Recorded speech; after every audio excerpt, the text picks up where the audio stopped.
G'day again fellas, and I do apologise for taking a bit of a break over the past couple of months. But I'm back into it with another bird trap.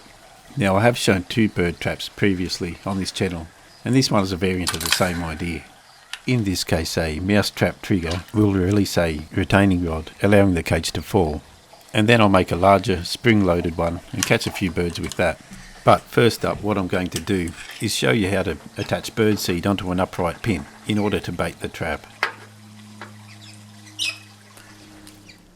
So first add some egg white into the birdseed, and then spoon that over the bolt on some baking paper and into the oven for about half an hour at 100 degrees Celsius. And it should harden around that bolt. Ready to be screwed back onto the trigger.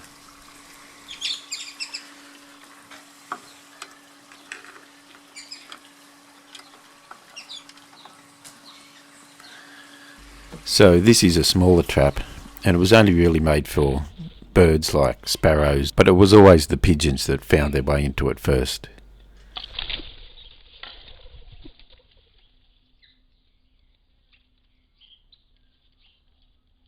And this one even decided to perch on the trigger.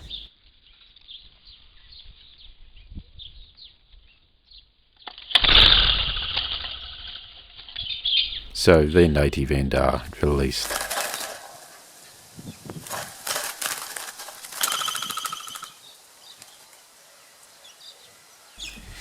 Anyway, so that's a really simple concept, and what you might not have noticed is the little tab at the back, which can be bent up and down to change the height at which the cage will sit.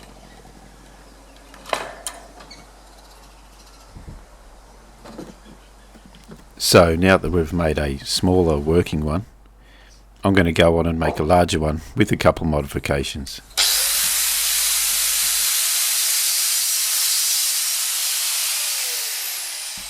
So the cage will be cut from 1 by 1 inch mesh, and I'm going to make it 17 by 13 inches wide. It is important to use odd numbers for reasons I'll show later.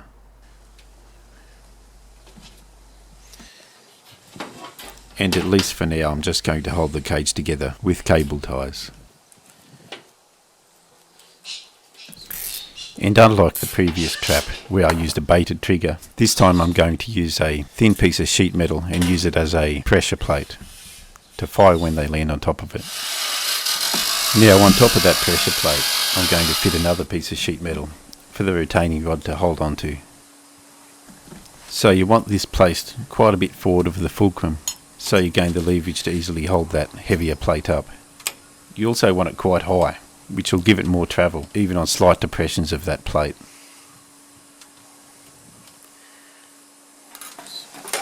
So now a hinge has been fitted to the bottom of that plate with a couple square brackets.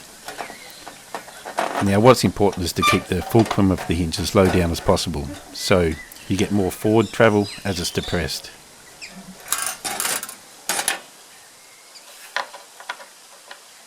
And that's simply screwed down onto the wood base.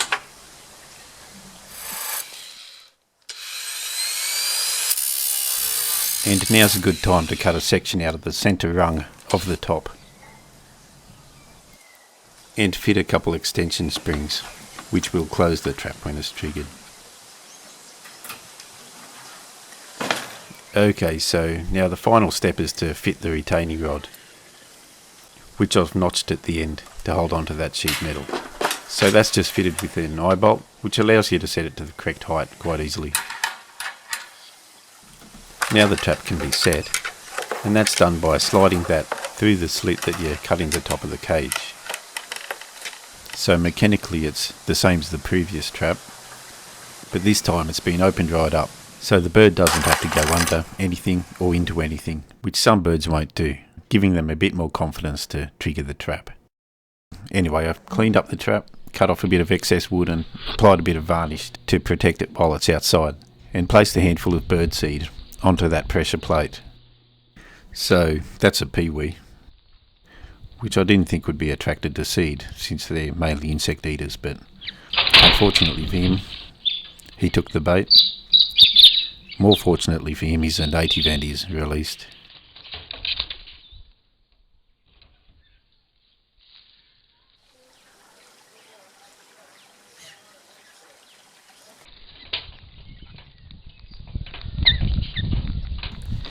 And probably the most common bird around here is the galah.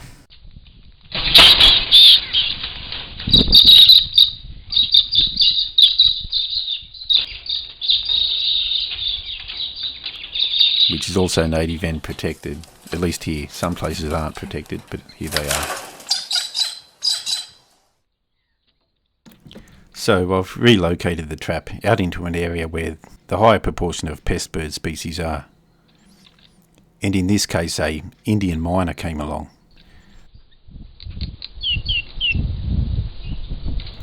Which is a declared invasive species in Australia and many other parts of the world.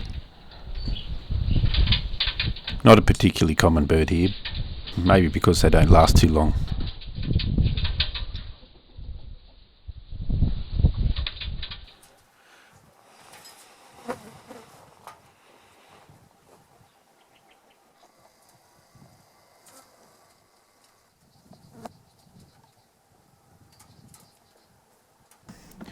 Anyway, you probably noticed that the weight of that Indian myna didn't set off the trap. If you were to want that, it is easily adjustable, and that's done by moving the position of the springs. So moving the springs towards the back will increase the sensitivity of the pan. Moving it forward will conversely increase the weight required to trigger it, since you're gaining more spring tension and more leverage acting against the retaining rod.